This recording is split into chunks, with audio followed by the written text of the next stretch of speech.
Hey. Hey, detective?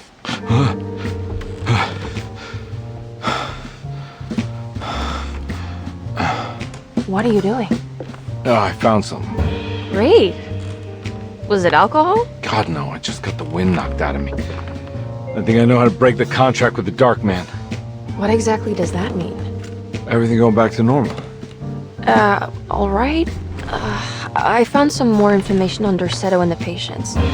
There are some seriously strange things going on here. I'm pretty sure 2 of the patients are dead and maybe even the clerk. Oh, yeah. I kind of just gave up on worrying about that. Well, just keep your eyes open, I suppose. What were you doing again? Jeremy made a pact with the Dark Man to keep all the madness locked inside Dorsetto. Alright. I'm gonna break it. I just have to... Where is it? Where's the talisman? It's around your neck? Ah! I worry, Detective. Don't, I'm fine. I worry that you're not much help on this case. At least you're a good distraction. Trust me. You're getting your money's worth. At this rate, I'm an absolute bargain.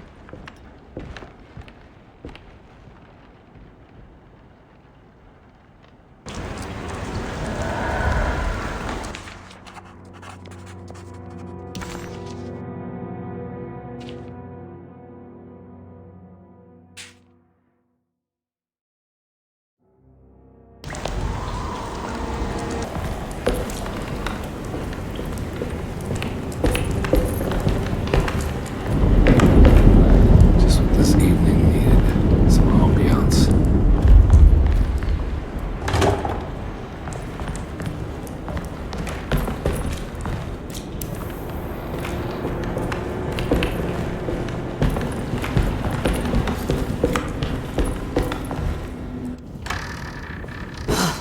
Got to be around here somewhere.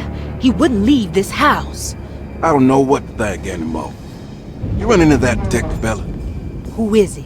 Can he be trusted? I think he one of the good guys. Well, you know, like us. Will he be all right with her coming? Praise the mother. He don't need to know about all that. Just help Jeremy. Just calm down. It ain't time yet. God, it hurts. As far as I can tell, Detective Comby seems to be solving problems, not causing them. Just be ready in case he starts anything.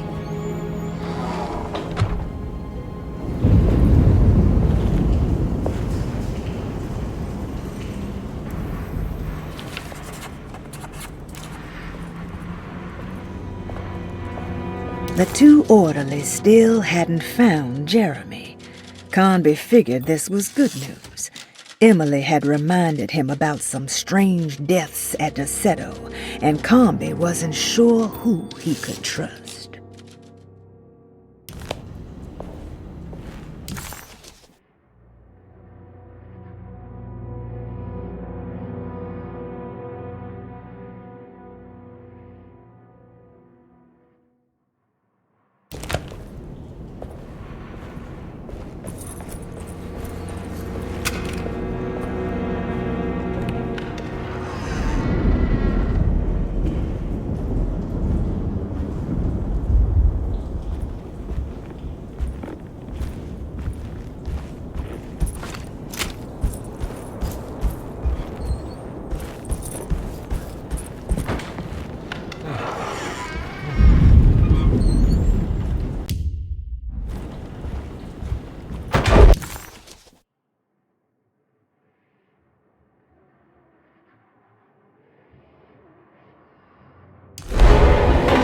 Christ, what the hell was that?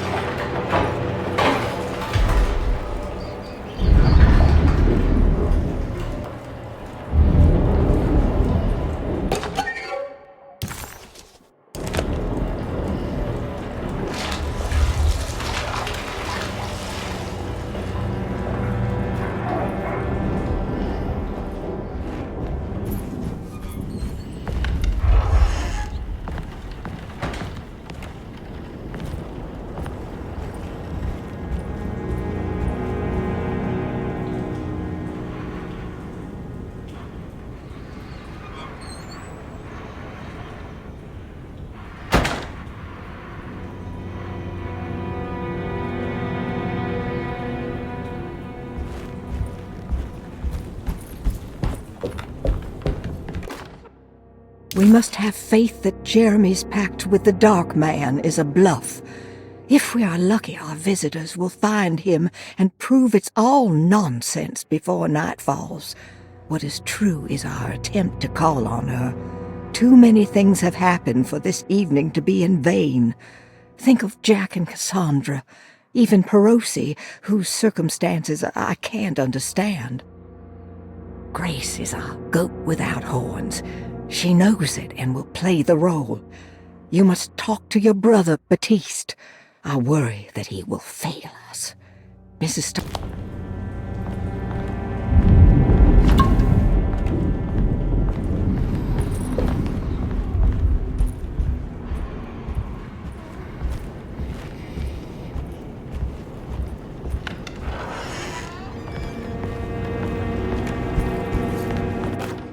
Lunacy and the Astarte Artist Colony, a monograph by Yael Klein. In early 1909, the old Derceto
What is that?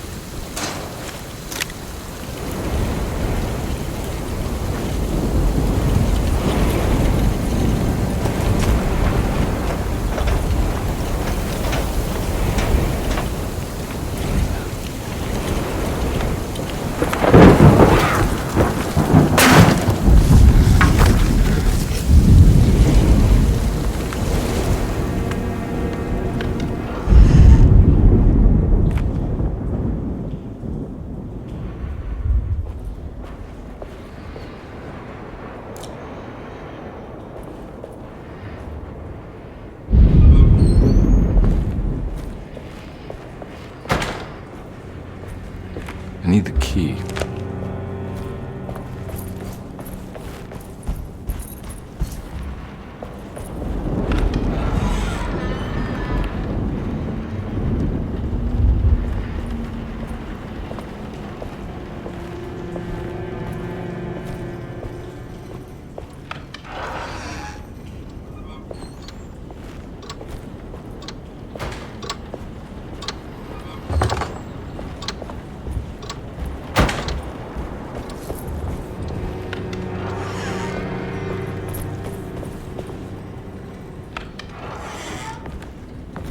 There must be a spare key to Dr. Gray's office in here somewhere. I need the key.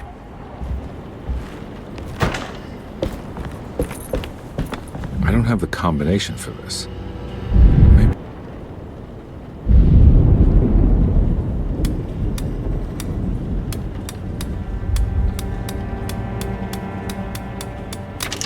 It worked.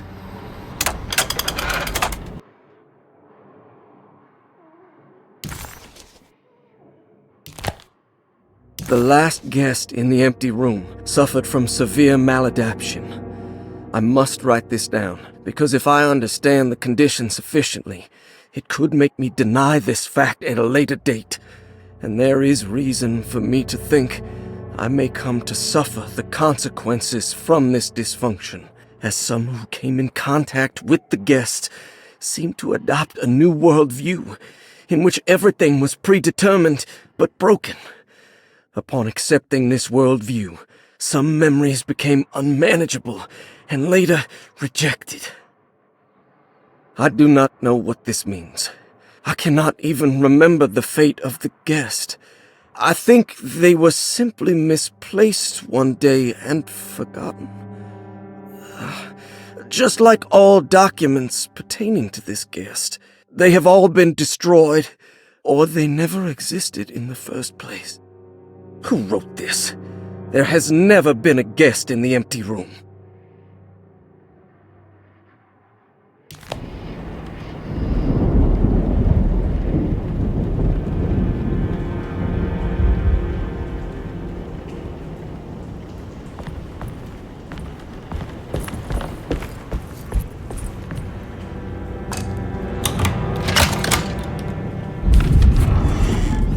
Dr. Gray's office, all to myself. Let's see if we can figure this guy out. Dr. Gray was somehow mixed up in this business with the Dark Man, Detective Conby decided. He had to be. Either Dr. Gray was using the idea of the Dark Man to manipulate and torture Jeremy, or the Dark Man was an actual powerful being possessing Jeremy. And in that case, Dr. Gray was simply a stooge. Maybe both could be true at once. Conby felt his mind racing in all directions. No matter what, he had to find a way to break the pact. That was what Jeremy said was needed. It didn't even matter what was true or not. If Jeremy wouldn't leave Derceto before the contract was broken, then Conby had to make it happen. He just wished the steps on the contract made a little more sense.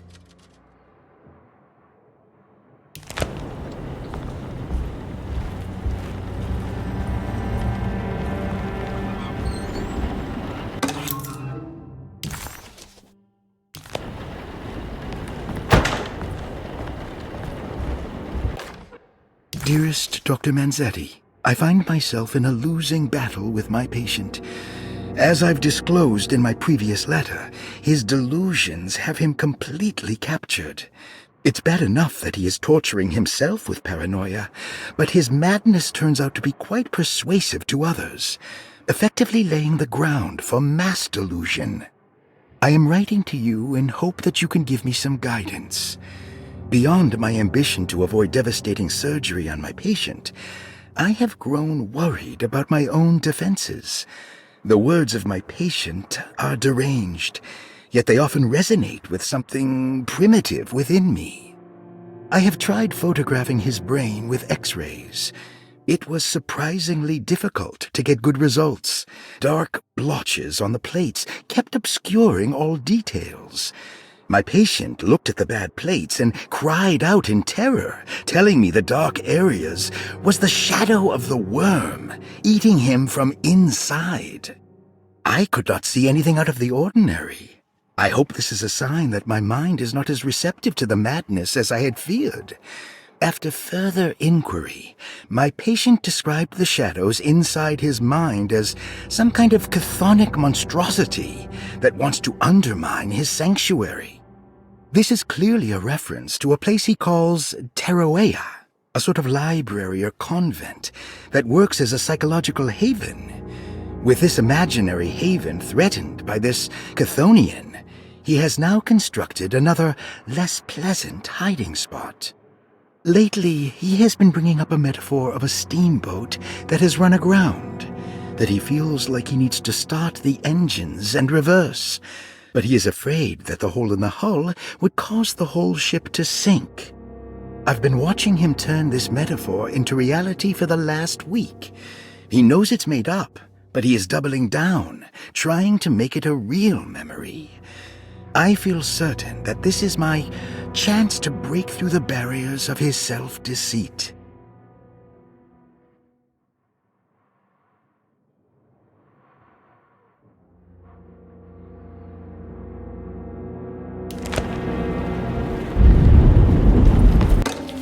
This is where McCoffey has hidden my favorite young.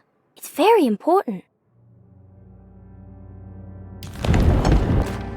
I have finished tidying up Miss Beauregard's belongings.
Detective Conby, good to see you again. Solved the case yet?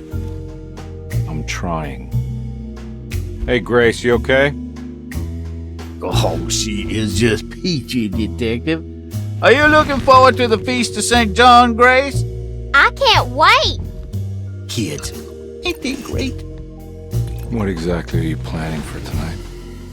Oh, not much. We eat, we drink, we pay tribute to the wishing tree in the conservatory. The usual. Then why all the excitement? There is just something about tonight, something that's different. I think we all feel it. Besides, we got ourselves some new words for the prayer thanks to your buddy Jeremy. She'll come and turn the world inside out, and things will begin again. That sounds strangely threatening. You should come. Oh, God damn it, Grace, stay put for once.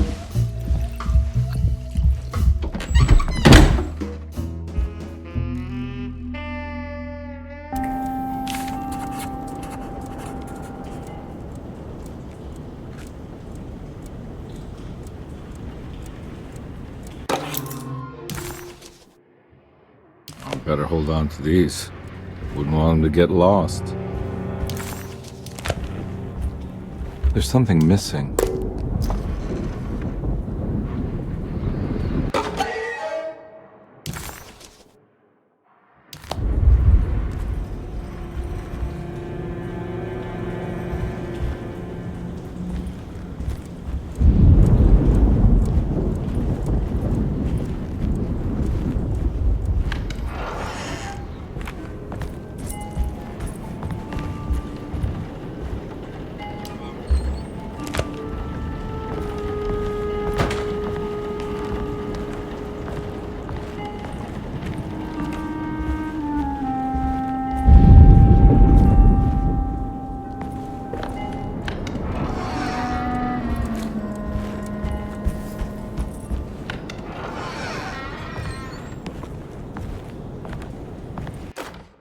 Jeremy knew that the only one who could help him now was the guest in room number 3, The room seemed to have been empty for so long. But that wasn't allowed to be true. The story needed to be different. To include something from the outside. He would bring the guest back to room 3 and show them what was in that safe. 913. But those were not the right numbers. That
McCarthy was a deadbeat. His mere presence annoyed Conby. It was like watching the worst version of himself mock him by simply being worthless. While Conby enjoyed watching the child outplay the drunkard, there was something terrifyingly familiar about Grace. It was taunting him, like he was supposed to remember, but couldn't.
Maybe I've been selling that old barfly short.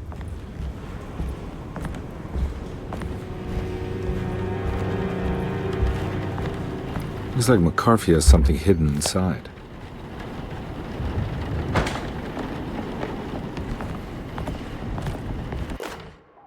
Sometimes I think this place makes me worse.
Take this much more.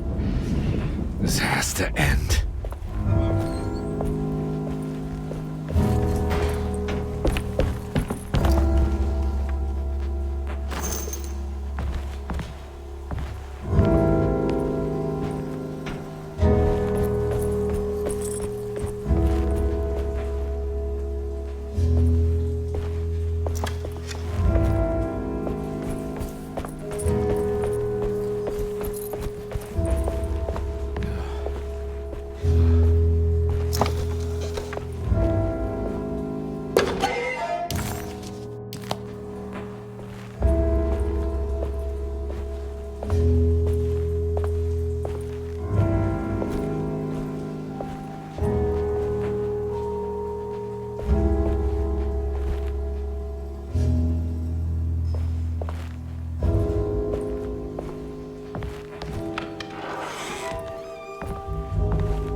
I need the key.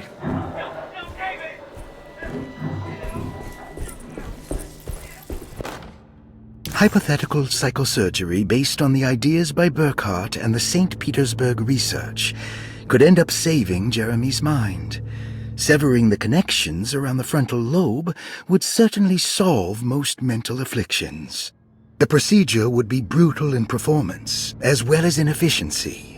An ice pick pushed through the edge of the eye and into the skull would untether the nerves like Alexander cutting the Gordian knot. As this would likely leave Jeremy in a very different condition, all other paths should first be explored. The medical instrument I would need for this lobotomy is missing, and I should have Waits order a new one.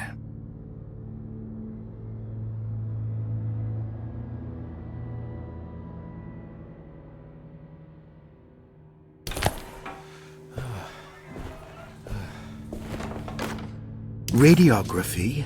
Patient Jeremy Hotwood. Date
Don't mind if I do.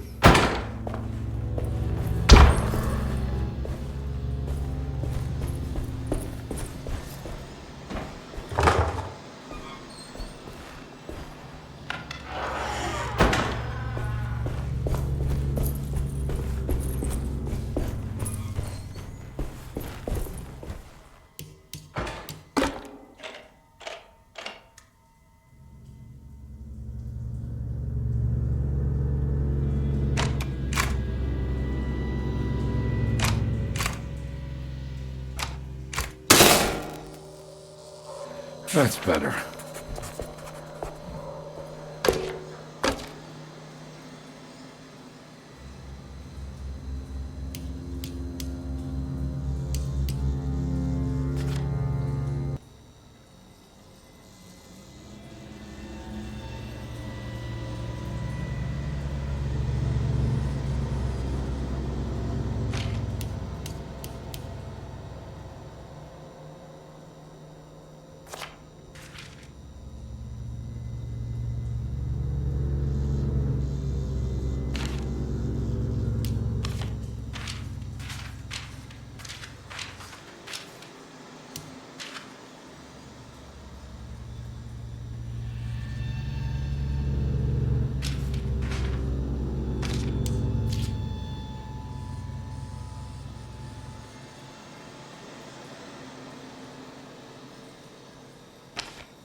Dr. Gray had been putting Jeremy through some thorough medical investigation.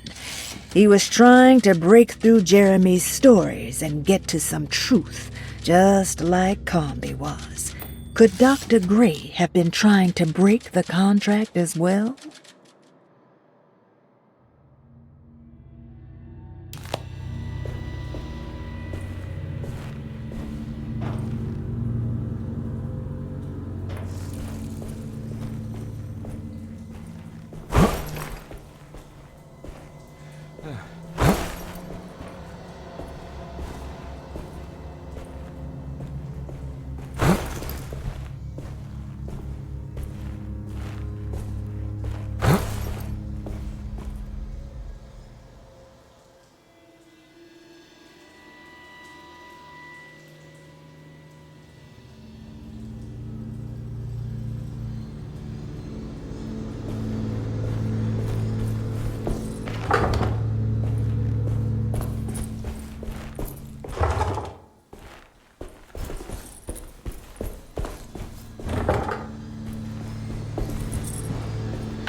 Why does this keep happening? What am I supposed to do?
And we're back here. Well, perfect time to have a look around this place.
This is where Jeremy's hiding, right? Hello? Is anyone there? Jeremy? I need help! Wait! Can you hear me? I'm stuck in the mud and the fire is taking Jeremy, me. where are you? The motor is dead. I can't do anything more. Hang on, Jeremy. I'll figure something out. I'll get the boat running. Jeremy was calling out for help, but Comby couldn't figure out where the voice was coming from. For a moment, Comby wondered if the boat itself was Jeremy, or if he was below it somehow. It didn't matter right now. Jeremy was clear on one thing. He wanted Comby to get the steamboat running and out of the mud.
The boat's wedged itself right into the bayou. If I get the motor started, I could try reversing back into the river.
pretty weak. I just...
This definitely needs fuel.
Whoa!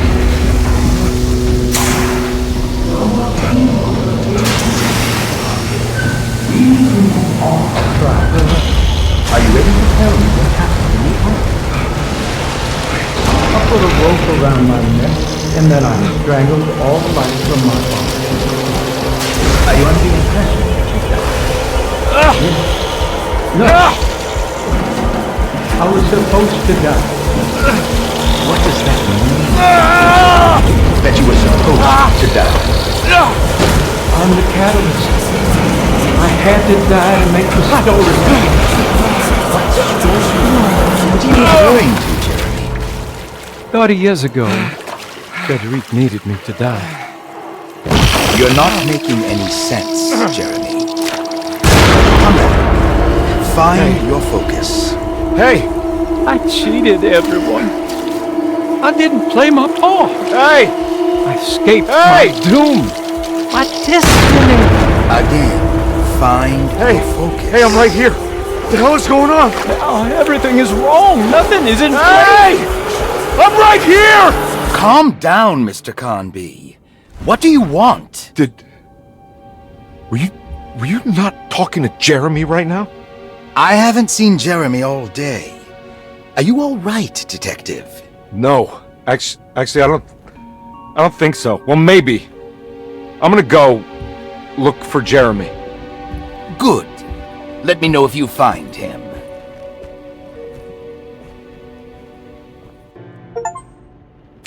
That was Jeremy's self-deceit? A steamboat stuck in the mud? I'm not gonna pretend I understand any of that. What a bunch of psychoanalytic nonsense.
This is my room. Long here.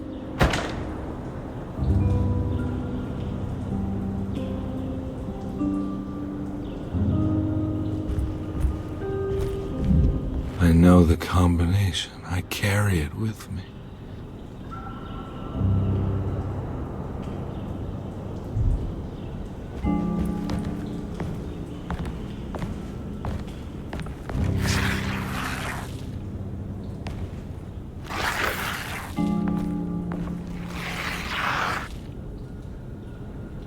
I know that number. Where's that from? I did this. I wrote that.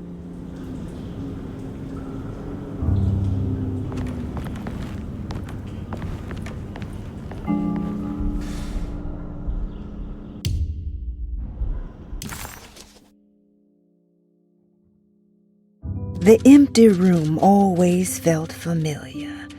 It had a mild fragrance of crushed leaves and wet sand that somehow convinced visitors that they belonged. It wasn't real, of course. but it was more real than many other things you could find.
Detective, I have made many discoveries in my case.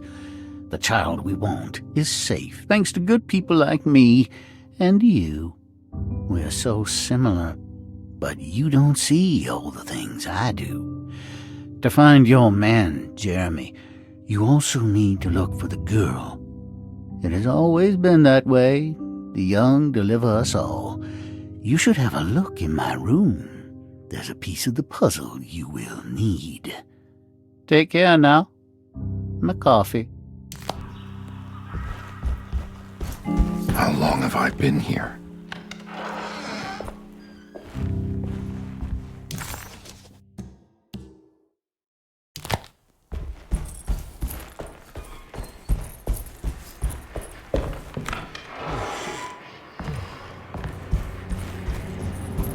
Looks like McCarthy has something hidden inside.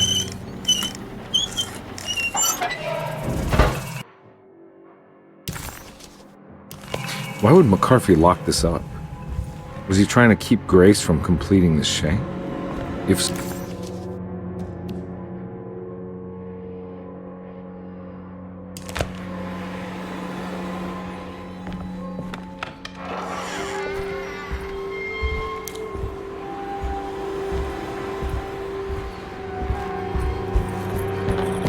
what the hell happened in here?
This looks familiar. How am I back at the office? Jeremy's never been here.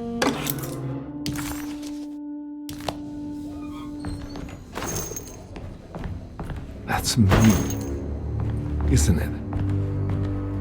How long? It's been since I drowned myself in drink and depression. It had all felt so peaceful, slipping away into oblivion. A welcoming, dark voice wrapped around my mind like a heavy blanket. It turned off suddenly as I woke up from the sound of my office door closing shut. A messenger had left a telegram from Mrs. Saunders. She had a lead on where to find her husband and her kidnapped daughter.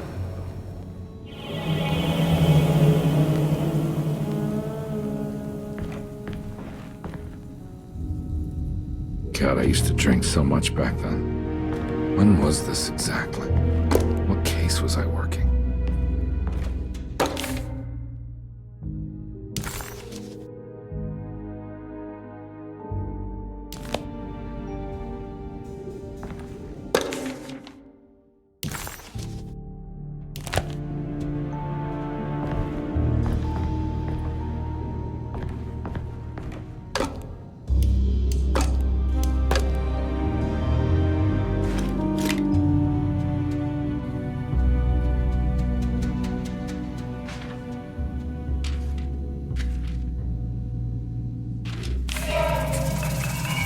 I remember this case.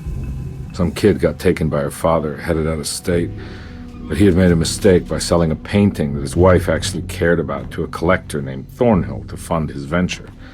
That's how I tracked him down. At least I think so.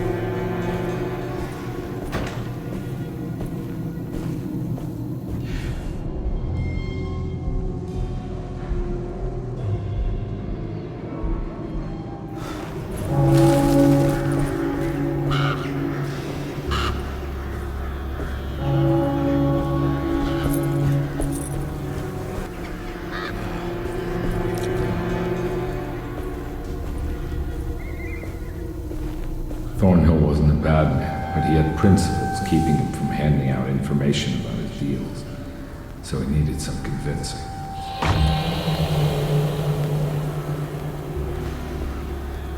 Well, every case can't be squeaky clean.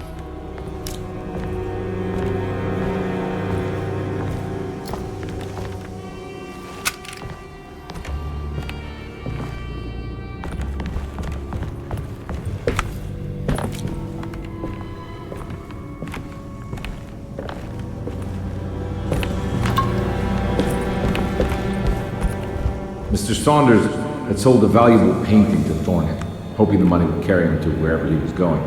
The painting, now leaning on an easel in Thornhill's bedroom, had a certain mesmerizing gloom that seemed to call out to me, telling me I was needed for something important. I felt myself falling into the painting, only being brought back by Thornhill, thrusting an address to a Hotel St. George into my hand and asking me to get the hell out.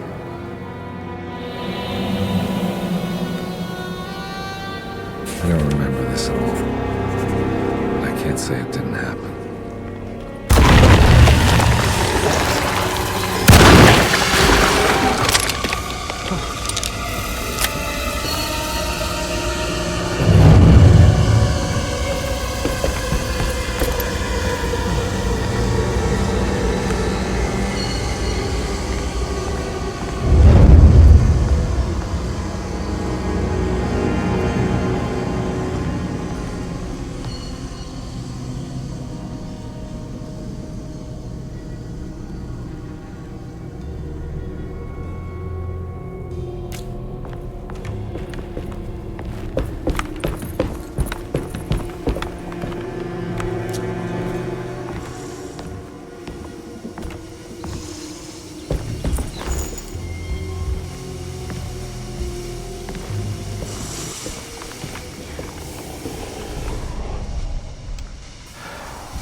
On my way to the hotel, the Morton gang caught up with me. I owed them money, a lot of it. I can't remember what for, probably some dumb gambling debt growing in size for each payment missed.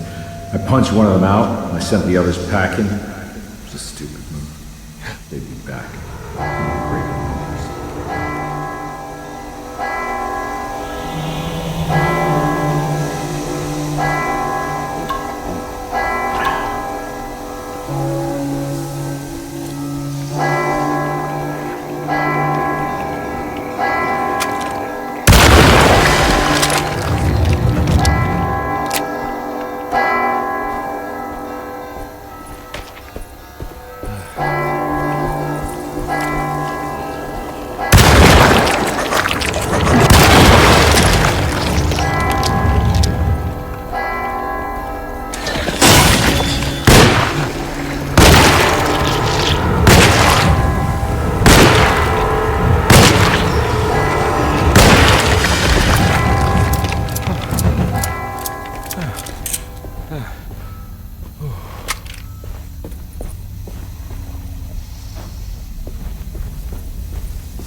I found him. In the hotel ledger, I recognized the handwriting of the signature, Ted Stryker. It was him. I could feel it. It was the kidnapper I was hunting. I put on my knuckles and hurried up to his room.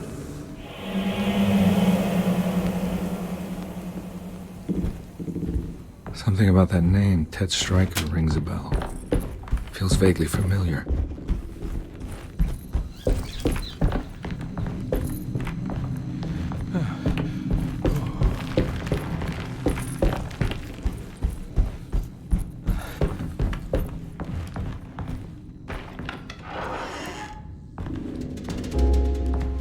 I recognize this room, but I didn't catch up with them here. I must have followed them, but where?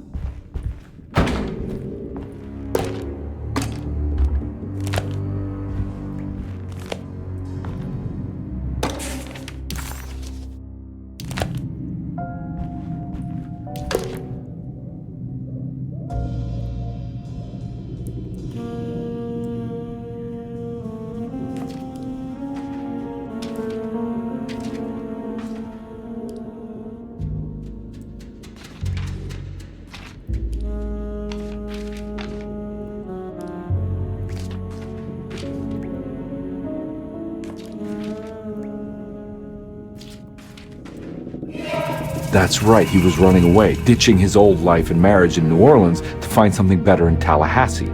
And he took his daughter with him against the will of the mother. That's why she hired me. But I stopped him. I caught up with him at the Pearl River Bridge.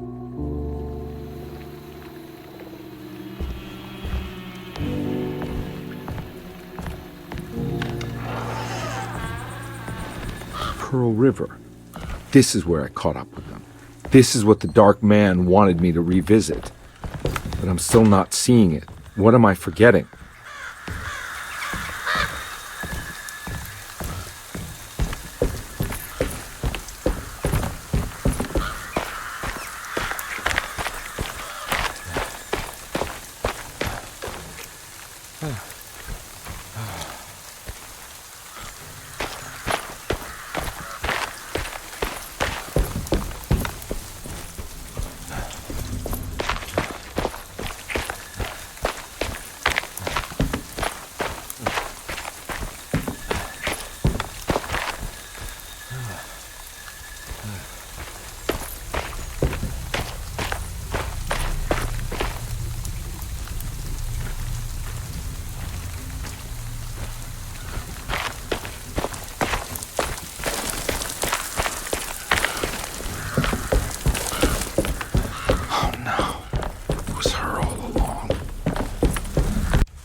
can't believe I didn't recognize you. I looked a little different back then, I suppose. Was any of this real? How do you mean? This day, just... so much is happening. I can't... I think I've lost my head.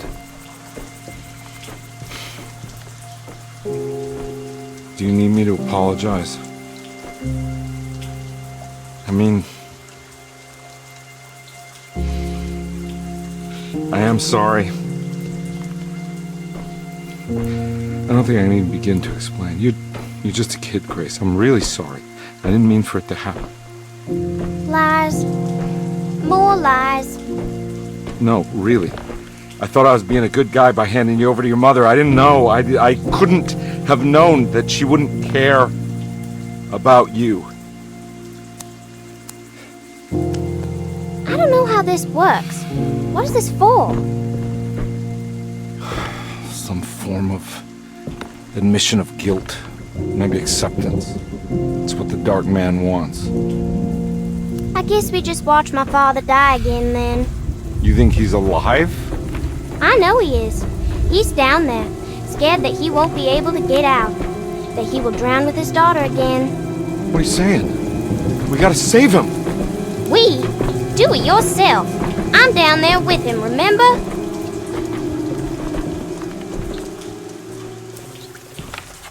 Can I really save them? This all happened so long ago. I have to find a way to get down there. I have to see it with my own eyes. There was a boat at the house where I entered. If I can raise the bridge, I should be able to get to the car.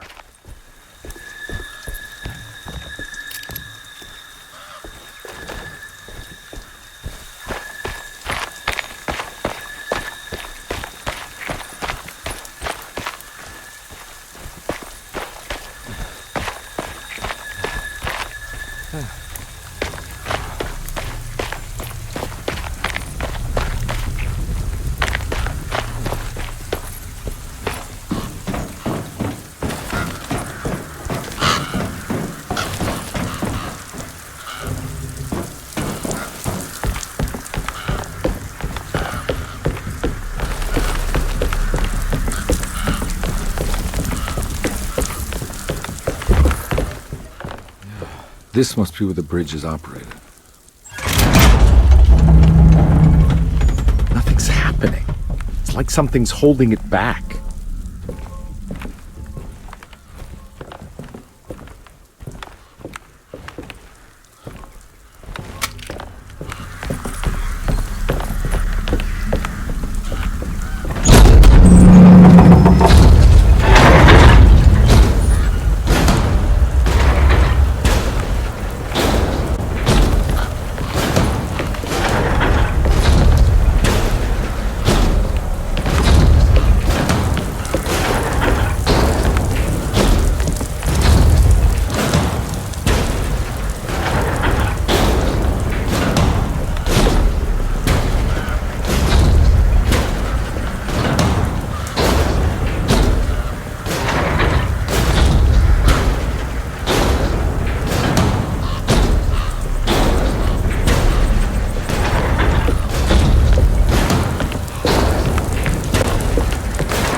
My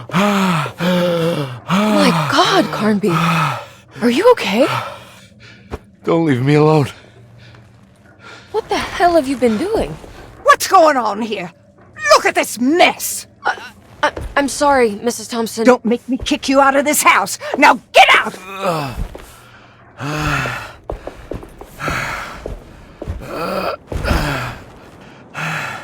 Hey, Detective. Mr. Carnby. I'm really worried about you. I'm okay. I just need to catch my breath for a moment.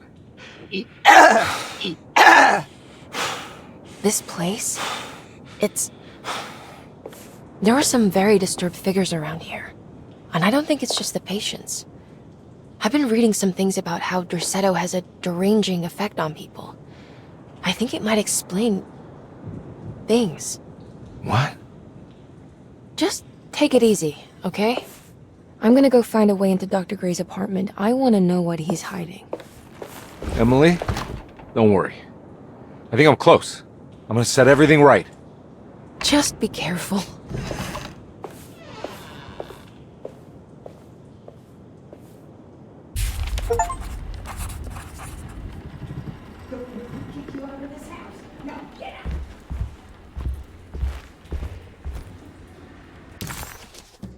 Carnby had run their car off the bridge.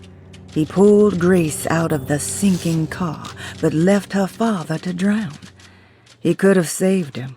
There was time. He just chose not to. Instead, he took Grace back to New Orleans and collected his paycheck.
Detective, am I glad to see you. Lock the door, will you? I don't think Dr. Gray would appreciate us snooping around. What's going on here? This feels so strange.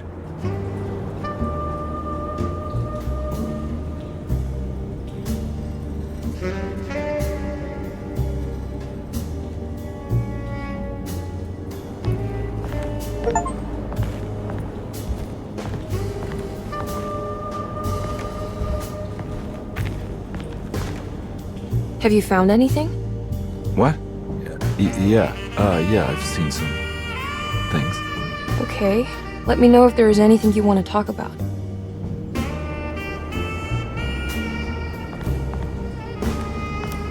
There's a book missing.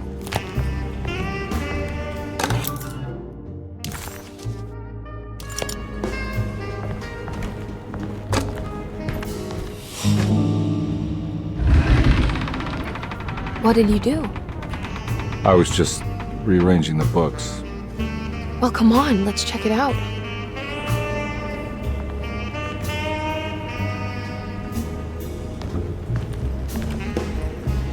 I think I'm beginning to understand.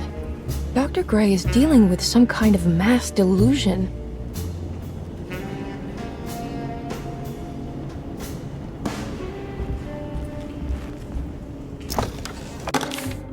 Good to finally meet you, Mr. Hartwood. I'm here on the behalf of your brother Philip. You were expecting me, weren't you? Yes, you're from DeSoto, no? That's right. I just wanted to ask you a few questions to see if there is anything I can do to help you and your family. Okay. I understand you're full of imagination. You make up a lot of things. I suppose. And you obsess over them, blurring reality and fiction. Sometimes. Do you want to tell me about the Dark Man? No, I don't. That's all right. Perhaps there is something else you can tell me. Something you know to be made up, but you hold dear. Juan? John? Who's John? No, Juan Luis Jorge. Oh, wait there a moment. Here, take a look. Is he... Oh, he is the author.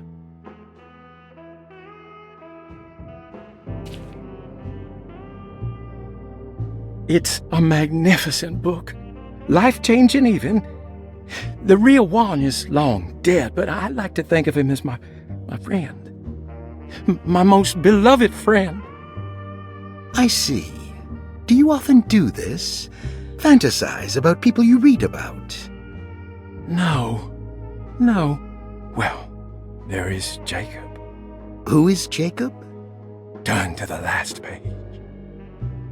Oh, it's a newspaper article. The Prisoner of Ice, Jacob van Ostad. Is he also your beloved friend? Oh, no, Doctor. Not at all. He is the fire that fights fire. Yes, I think it's clear your overstimulated imagination, this mania, needs to be tempered for you to live a normal life. I know your family calls it the Hartwood curse, but I want you to know that there is nothing supernatural about your condition. It's all inside your head. And with that, I'm very qualified to deal with. In time, you will be cured. In time. Yes, in time we will exorcise all your demons, all the dark men. Yeah! Please, Mr. Hartwood, calm yourself. What happened? Oh, don't you worry your little head about it, Miss Hartwood. Your uncle and I just had our first breakthrough.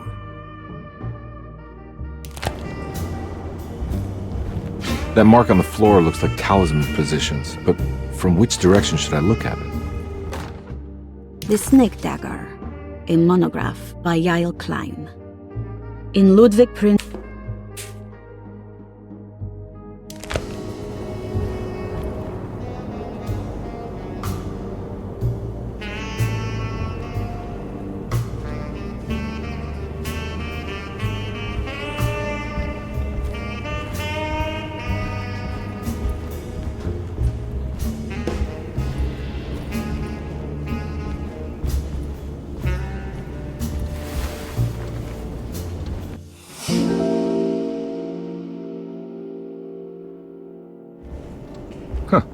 Has that been there this whole time?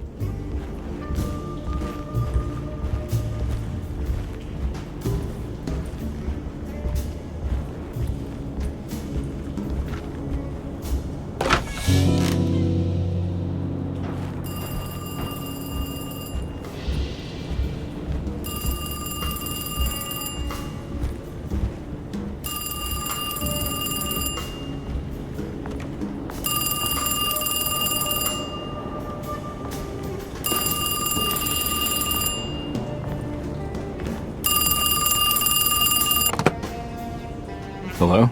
Detective Carnby? Who is this? Jeremy? Jeremy is with the Dark Man. You can't save him. Well, I've done everything he wanted so far, and there's just one more thing on the list. I expect him to keep his promise and return Jeremy unharmed. Get out, detective. While you still can.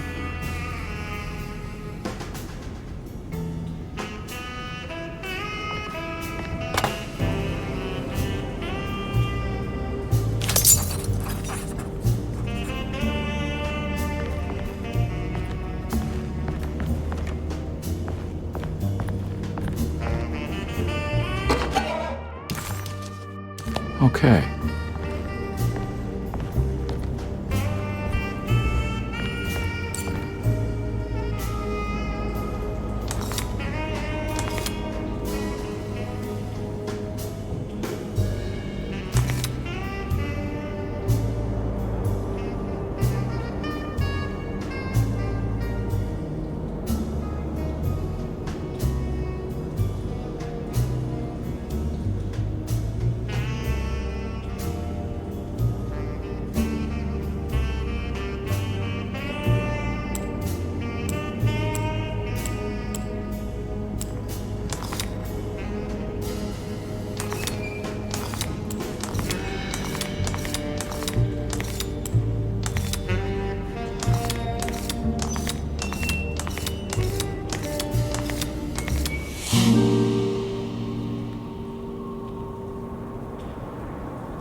You okay?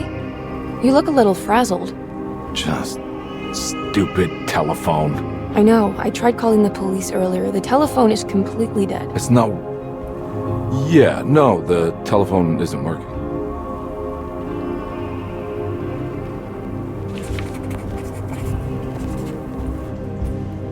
Detective Comby was worried Emily could tell, that she could see the madness written on his face. But what if he was the only one seeing the truth? Could that still be the case? If only he could find evidence that would make her understand that he had seen beyond the veil, or at least something that would show her he was worth the money she was paying him. Miss Hartwood, I think you're gonna want to see this. Is there something in the closet? Yeah, there is. You don't see the very obvious gate leading to whatever Jeremy's madness is serving up next? I don't understand. Are you making some kind of fashion metaphor? I'm sorry, I don't have time for this. Can you just tell me what you're doing? You don't see this! It's fine. It's fine. Catch you later. Are you going inside the closet? Yeah. Got a problem with that? No. Do what you think is right, Detective.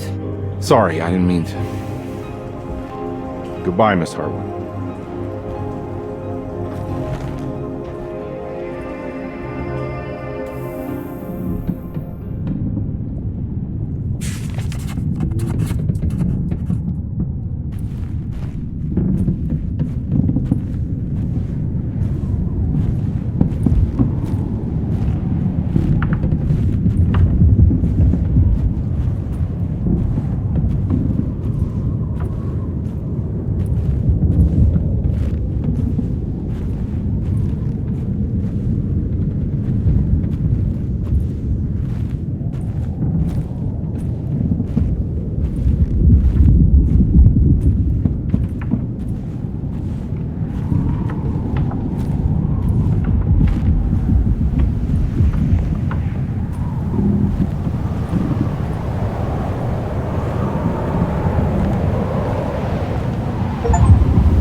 disheartened.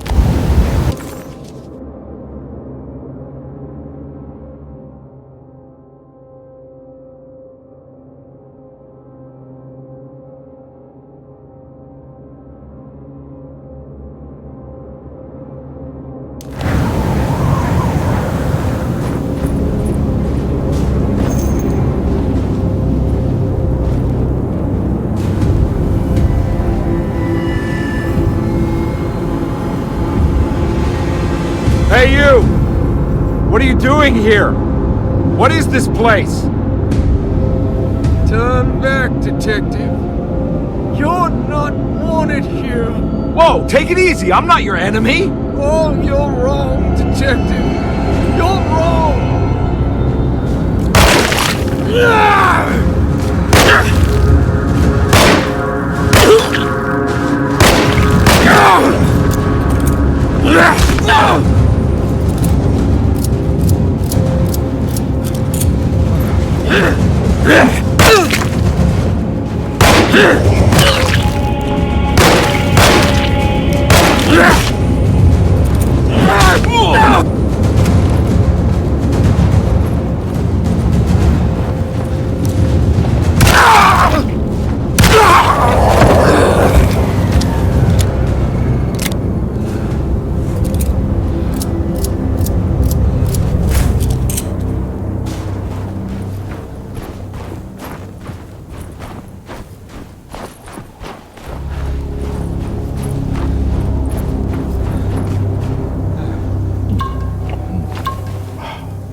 Of course, the Taurus. I figured you wouldn't want your stars aligned, Jeremy, or maybe that is what you need to temper that mania of yours.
Did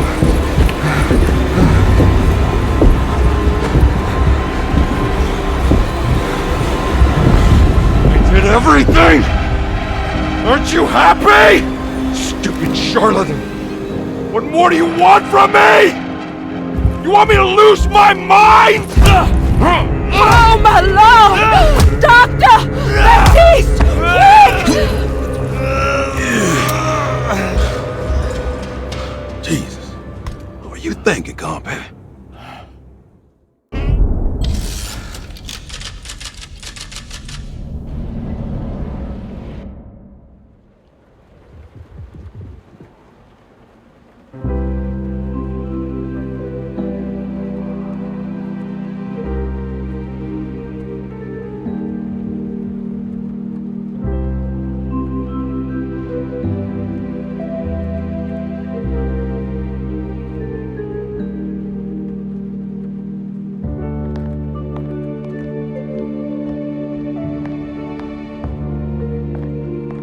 You awake?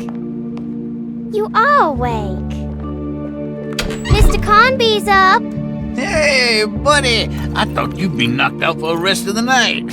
Come on out and join us, will you? I'll save you some gumbo. Good to have you back. You gave us all a good scare. What happened? You had a psychological breakdown. Sorry for manhandling you, but you're being violent. You stabbed Jeremy and then punched Dr. Gray. Are they... okay? Jeremy's a little strange, but everything's back to normal. Really? All thanks to you, combat. You want to try standing up?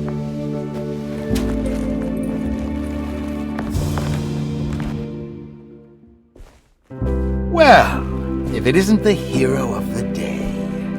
How are you feeling, Detective? Never better. How about you two? Hey, Jeremy, I didn't do too much damage, did I? Things are fine. Very quiet. What's up with him? Painkillers? No. You see, despite you having the finesse of a one-eyed butcher, you managed to lobotomize dear Jeremy. I did what? It's actually quite impressive.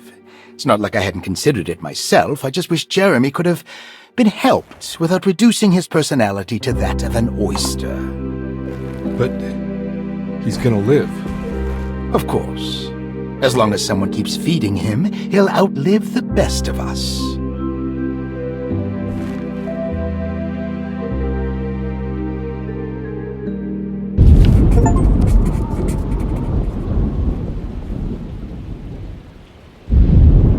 Does Emily know about Jeremy's condition? Yes. She seems to be handling it quite well under the circumstances.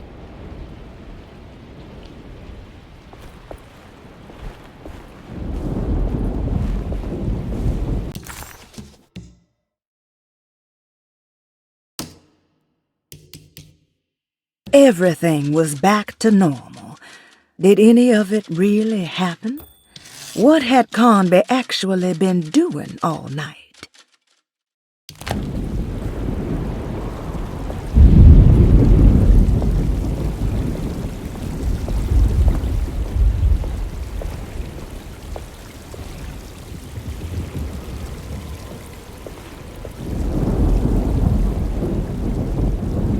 That is one impressive tree. More impressive than you could ever imagine.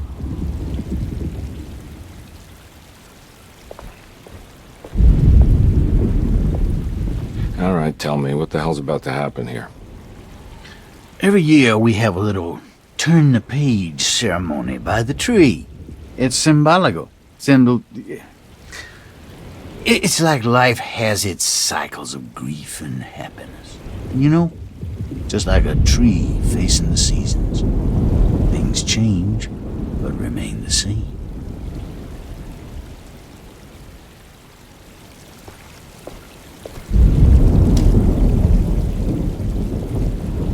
Everyone knows what to do?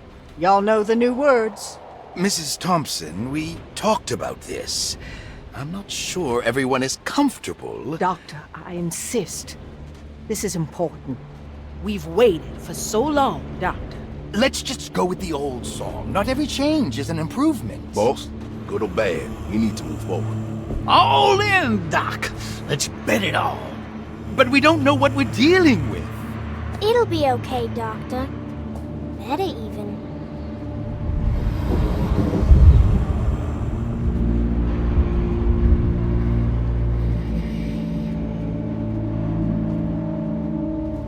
Ever there praises in abundance to the black goat of the woods. Hear us, mother. Take pity on us. Take pity on us. Ever Hear there us, praises mother, and praises in abundance abundance to the black goat take of the pity woods. on us. Hear us, mother, and take pity on us. Take pity on us. Ever there praises and abundance to the black goat of the woods. Hear us, mother, and take pity on us.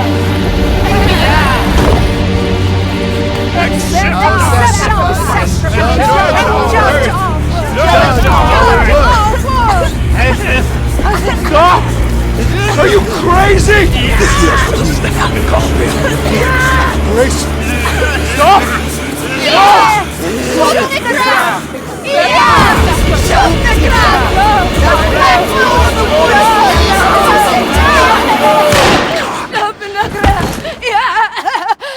Detective, get my uncle out of here. Jeremy, come with me! Get over here! Jeremy, come with me! Jeremy, come here! No! There has to be another blood!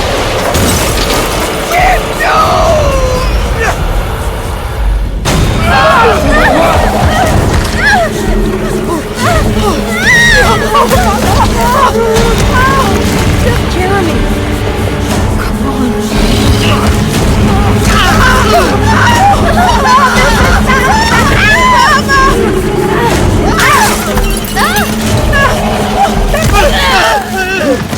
Come on.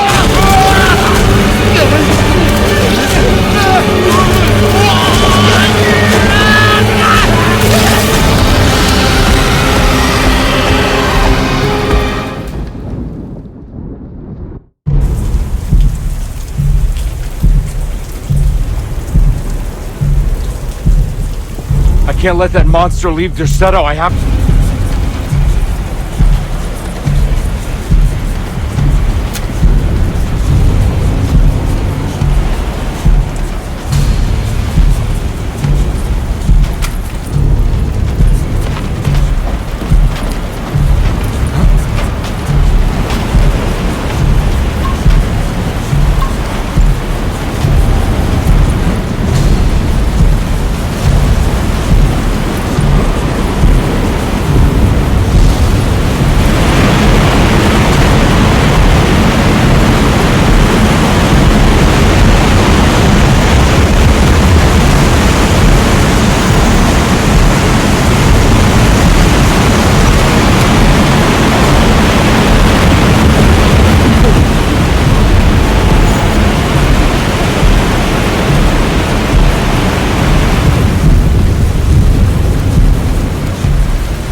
Detective! Oh, what the hell was that? I tried to tell you. There was so much evidence. Their devotion to the Black Goat was like nothing I've ever seen before. I felt so dumb believing any of it, but I'm glad I did. Are you okay? Everything is out of order. This isn't the way the story goes. I shouldn't be alive. Yeah. Well, you're welcome, buddy. How are you doing, sweetie? I kinda like it. You ruined everything, but I'm not mad.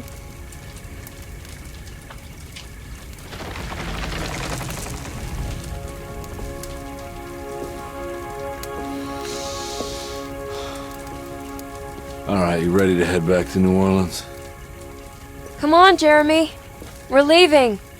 Can I come? I thought you said you didn't need saving. Don't leave her. She's important. Of course we're taking her with us.